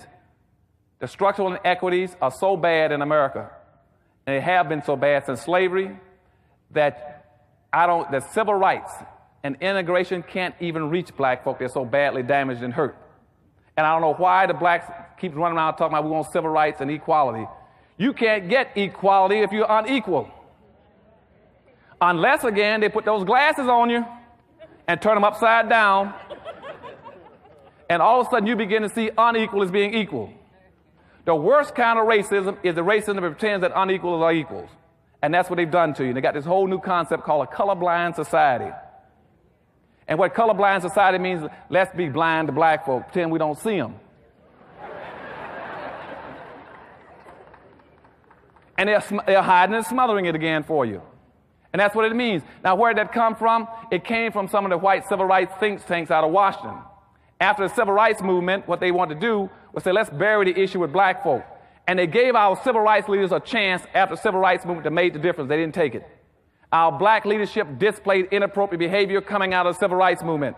Throughout the civil rights movement, when they should have been focusing on the real issue, they didn't do it. Instead of focusing on correcting the historical damage that had been inflicted on black folk, they started messing around with civil rights and integration and never touched the problem. Ran all over the country, thinking that by taking down the signs over the water fountains or the bathrooms about colored only or black only, that they were dealing with racism. They didn't even touch racism. Racism was 3 stories down. Getting a black folk to sit in a white restaurant or sit on the front of a bus has no meaning at all. The second thing they did was they never had a plan. They ran all over the country from one demonstration, one march to the next one, never had a national plan about what they're going to do when they get there and what the next generation of blacks are going to do. And thirdly, they never built an institution to carry out a national plan. And when they did that, whites then changed their policy on blacks. They figured out black folk had displayed this inappropriate behavior and missed the boat. So what they did then, they said, let's put the moves on them. Johnson then wrote a law saying you got to correct the conditions of black folk in 1965, what's called the Affirmative Action Bill. When that came out, they put the moves on us to smother the issue again. Affirmative action was supposed to have been intended to correct those structural inequities between blacks and whites that have occurred as a direct result of all those years of things I'm talking about. As soon as the bill came out, whites immediately started changing it and black leadership bought it. The issue was supposed to be going this way. Watch how they flip the glasses upside down on you. The issue was supposed to be correcting historical what has happened to blacks historically by racism and discrimination. They switched and said, let's not talk about historical, let's talk about present day and the future. You're supposed to have been dealing with racism, which means group-based. They said, no, forget about that. Let's deal with individual discrimination. The issue was supposed to have been focusing on dealing with things that have happened to black folk. They changed it. No, let's deal with issues pertaining to everybody. Women, gays, handicapped, everything else. And when they did that, they destroyed affirmative action. Don't even waste your time even chasing affirmative action anymore. It's been destroyed. It was supposed to be helping black folk. Now, what the other groups did, they said, now that somebody put out a law to help black folk, how do we become equal to blacks? And that's when the Hispanics jumped up with this thing called Hispanic, the concept. Before that, we didn't have anything called Hispanic. But they thought in the early 60s that black folk might get some out of the civil rights movement. So what they did, they went to the table and came up with a whole term called Hispanic. They said, let's go all over the world and find everybody that speaks Spanish and pretend they're equal to black folk. And let's pretend that the Spanish language has been handicapped, Jim Crowed, enslaved, hung, lynched, decapitated, and everything else, and therefore is entitled to be treated like a black person. And they fabricated a new race called Hispanics. So now that means any person coming from Spain, Portugal, Philippines, any place, say, I'm a Hispanic, I'm equal to black folk. And the worst part about it, and then every time you hear a report about poverty, they'll go compare Hispanic poverty with black poverty. Nobody ever stops and hold a second. You got to quit playing that game. You're smothering the issue. The poverty on black folk is poverty that's been there for 400 years. That's the same old poverty they've been dealing with for 400 years, and you got rolling poverty. You keep having Hispanics coming into the country and comparing the poverty they're bringing into this country with the poverty that's been with black folk for 400 years.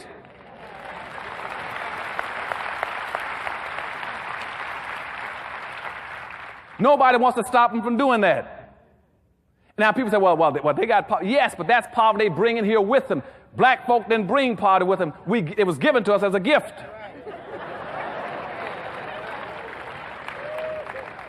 If you were to go back to 1840s, where I was earlier talking about Uncle Tomism, back at that point in time, you did not have one single solitary Hispanic in the entire United States. But you had almost 5.5 million black folk that were enslaved, who had been enslaved for 250 years. You didn't have any Hispanics.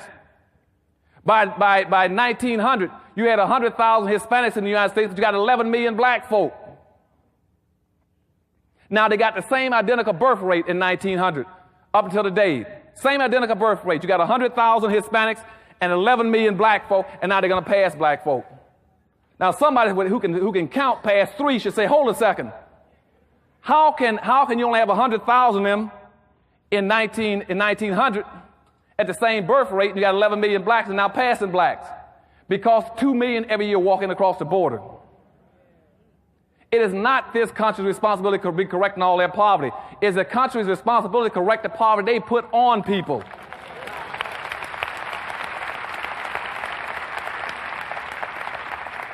The poverty, and see, if you go through history, you cannot find one single solitary instance where anybody else in this country have been denied access to the educational system, to the economic system, to the political system, to the social system, but black folk.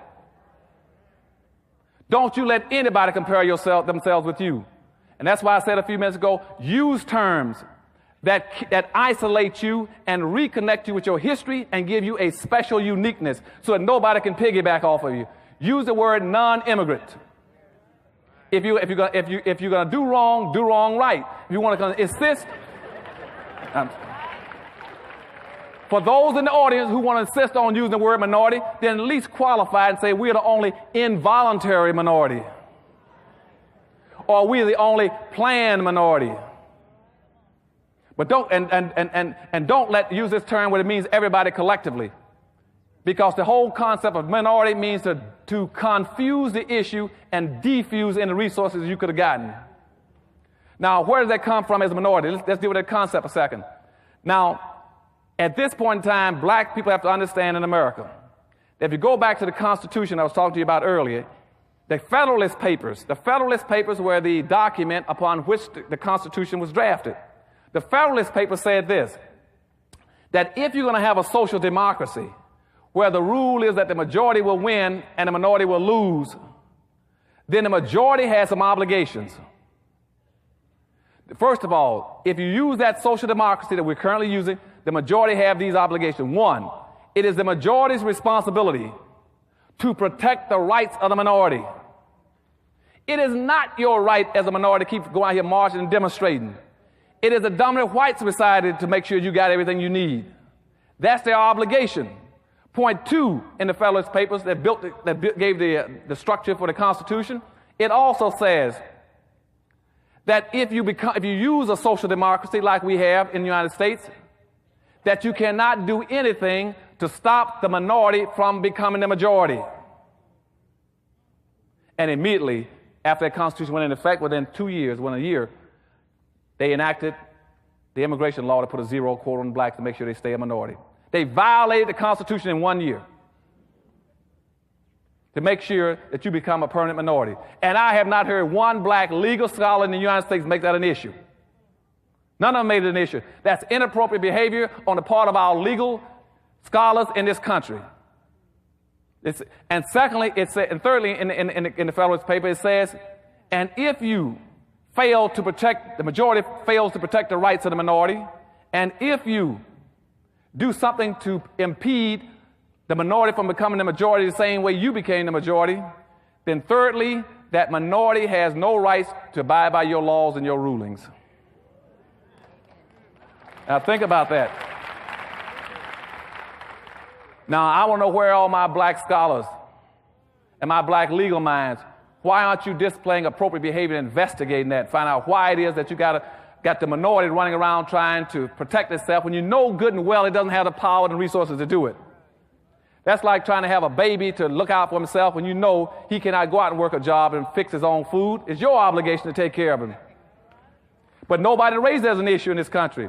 Where all my black legal scholars should be raising issues over the fact that in this country, that the 13th Amendment that was given to black folk, that was supposed to free black folk, was never enforced. The Emancipation Proclamation was supposed to free blacks. That's what they say in the myth. But it wasn't. The Emancipation Proclamation by Lincoln was only to free those blacks that he had no authority over in the first place. He was talking about the blacks who are any black who's in a state that broke away from the United States, you're free. He doesn't have that authority, just broke away. Now, the blacks he could have freed that was still in slavery on the north side, he didn't do anything about them. To this day, they never corrected that. So legitimately, they are still enslaved. Secondly, if you put out the 13th Amendment, freeing people, or let's go to the 14th Amendment. If you go to the 14th Amendment, the 14th Amendment saying they hereby, forbade any kind of involuntary servitude. Then they stuck a clause in there, except when duly have been prosecuted and charged. You know what that means? What that meant was then that any white in the South who wanted to re-enslave black folk, all they'd do is come up with a charge and he can re-enslave you. And what the South did immediately after the 14th Amendment went into process, they passed what's called a Black Codes in 1865 and 66. The Black Codes then said that any black person who used to be a slave, who's now free, he must be able to show me he has a contract for employment in his hand by the 1st of January. Or therefore I can arrest you and charge you with vagrancy and put you back into a plantation and slave you again. Now, all the people knew that. They didn't raise any cane about it. Today, that's still a part of our Constitution. I don't hear my black scholars. Where's the appropriate behavior?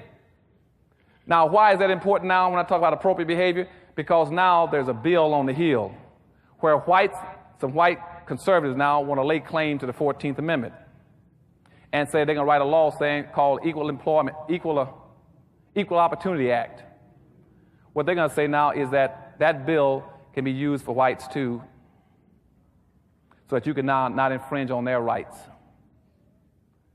And what black folks should have done is gone back to the slaughterhouse case in 1872, which says that the 14th Amendment was strictly written for black people. That's what, in other words, whites are using the 14th Amendment for reverse discrimination charges against black folk. Now, you all follow me through on this. How can you allow somebody, if something is written on this side to help save you from this guy, how can you let him take the same law and knock your brains out on the other side with it? Am I losing you all on this now? But so how can whites come around now and claim use of the 14th Amendment that was written to protect black folk from whites? And now whites are taking it and use it to hit blacks with it. Where are my black lawyers and judges? And you got a black sitting on the Supreme Court now. It keeps ruling, talking about he's a constitutional authority based on the Constitution. I'm just telling you, the Constitution is knocking our brains out. I don't need no more Constitution.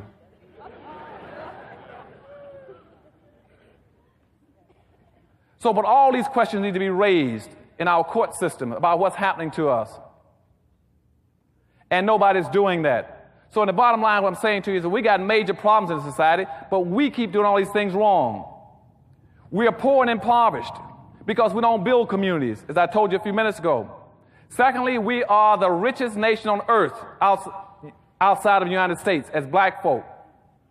In the world, we are the 9th richest nation on earth. We got an annual disposable income of $382 billion. But we violate all the norms of economics as black folk. That's inappropriate behavior. Your money is supposed to bounce 8 to 12 times before it leaves your community. I'm going to say that again. Black money is supposed to bounce 8 to 12 times. That means it must go through at least 8 to 12 black hands before it gets out of the Crenshaw neighborhood. 8 to 12 times. And it doesn't. Black money does not bounce one time. As soon as a black person gets paid, he's got this inexcusable denial in his mind, saying, as soon as I get paid, I'm going to run over every other black and get into the suburbs to spend it in a white store, in a white mall.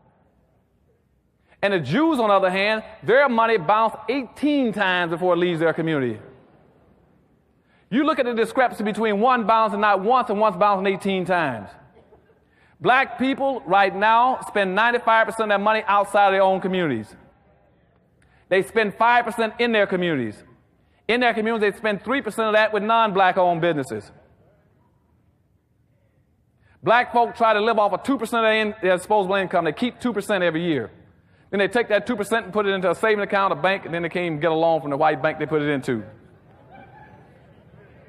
Now, anybody's right mind knows that it's humanly impossible for you to live off of 2% of your income. It can't be done, but we keep trying to do the impossible. Why do we keep trying to live off of 2% and you know it can't be done? So what happens then is every night, every black community in America goes bankrupt when the last non-black in a black community closes up the store, cleans out the cash register, and goes home. We go bankrupt from that night until the next morning. And the reason we're doing that, the reason we're so impoverished, is because other groups are also boycotting us. We don't have any business structures in our neighborhoods because others are boycotting you. As long as you live, you'll never see a white person because his money is bouncing in his own community. So he's not going to let his money bounce in your community. So when he gets money, he keeps it. You don't see him getting in his car on a Saturday morning, like this morning, driving down to a black neighborhood, getting out of his car, going into a black store, buying a black-made product. He doesn't do that. If he does do that, I told y'all before, take a picture of it if you see it. It might be very valuable one day. Every black I know tries to get into Chinatown every Friday and Saturday evening. Have you ever seen Chinese trying to get into a black neighborhood to buy anything? Then why do you keep doing it? Inappropriate behavior. You keep doing everything inappropriately, backwards. You got to quit doing it. I'm not telling you to be mean or against anybody. I'm not telling you to be against. I'm saying take care of your own people. Don't do what they're doing in slavery.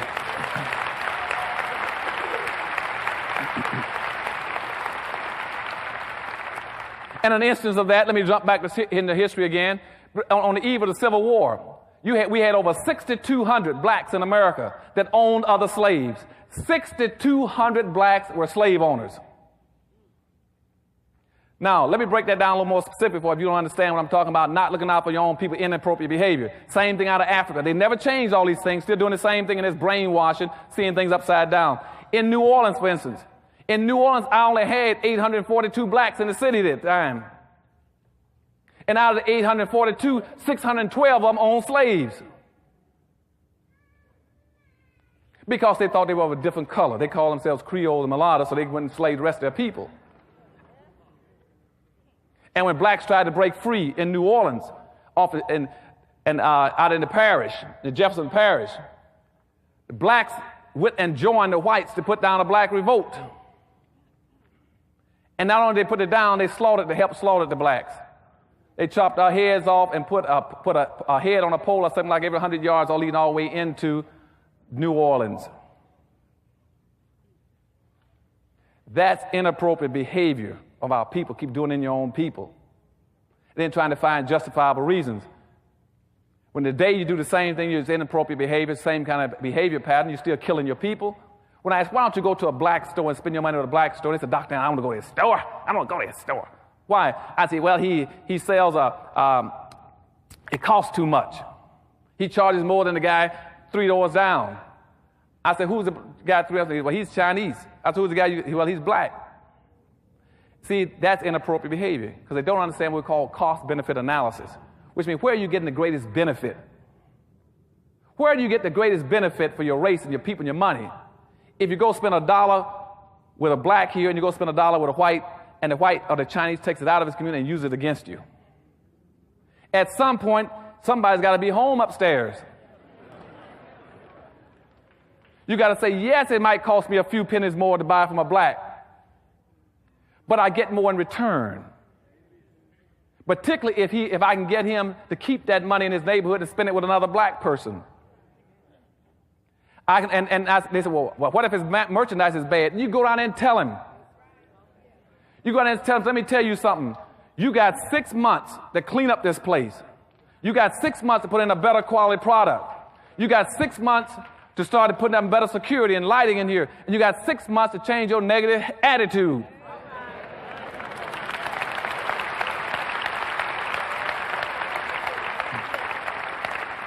And hold him accountable. We must have an accountability system for our merchants and say, you got a responsibility. Now, I just got back from Detroit, Michigan last week, and my mother is old now and sort of senile, and my sister is also got some handicapping problems. She went down and bought a ham. And in Detroit, Michigan, almost all your key essentials are owned by whites, by Arabs, your gas station, your food stores. She showed me a ham she was going to fix that day. And she said, this doesn't look right. She said, will you take a look at it for me? I looked at it, and it had that slime on it. I said, where'd you get that? She said, I got it from Savon's Arab store down the street there where they sell the groceries. And I'd already looked in it, and I could smell the rotten meat when I come in the store. And it's all the stores in the city, because they're not black-owned stores. I said, cut that ham open, let me see it. She cut the ham open, and now you're going to see the pus oozing out of it. And said, I'm going back on the radio in about 2 days back in Detroit. I'm going to ask every black in that city to close down all those darn stores. They got to quit doing that to black folk. And they go over and buy old vegetables from the main supermarket and bring them to the black neighborhoods. And I said, some black leadership, and this city has got a black mayor, a black city council, a black chief of police, a black school superintendent, a black mayor. How can you let people sell your people? Like my mother, an 80-year-old woman, sell her infested rotten meat with maggots in it. Inappropriate behavior. And they keep saying, well, Dr. Adams, we're electing the blacks, they're going downtown, they're representing, then pull them out of office. You get people out of office, don't support anybody in your community that won't support you in the black community. I don't care what color he is. Pull them out of office. How do you pull them off? You pull them out of office through accountability, recalls, and if you can't get to them, boycott whoever puts them in office. We got to get wealth and power as quick as we can if we're going to survive. The time is running out. We need money. We don't need jobs, we need money.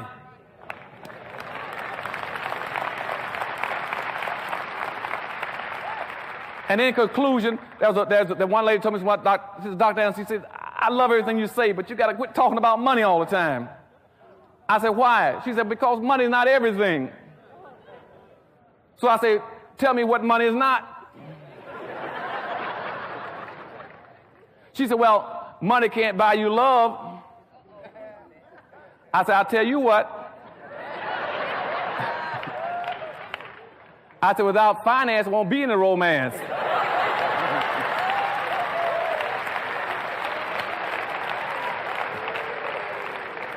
She said, you know, you can make all those smart statements you want. I tell you what, I bet you money won't take you to heaven. I said, I tell you what, you let money take me as far as it can, I'll get off and walk the rest of the way.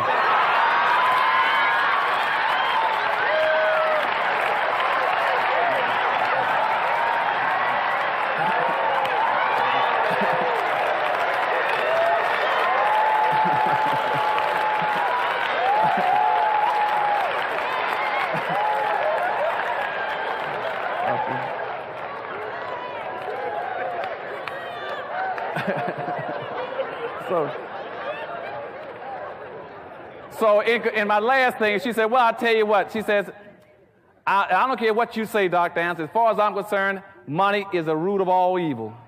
I said, you're right. I said, because when I don't have any money and my people don't have anything, I am evil. Okay? So I thank you and I love you.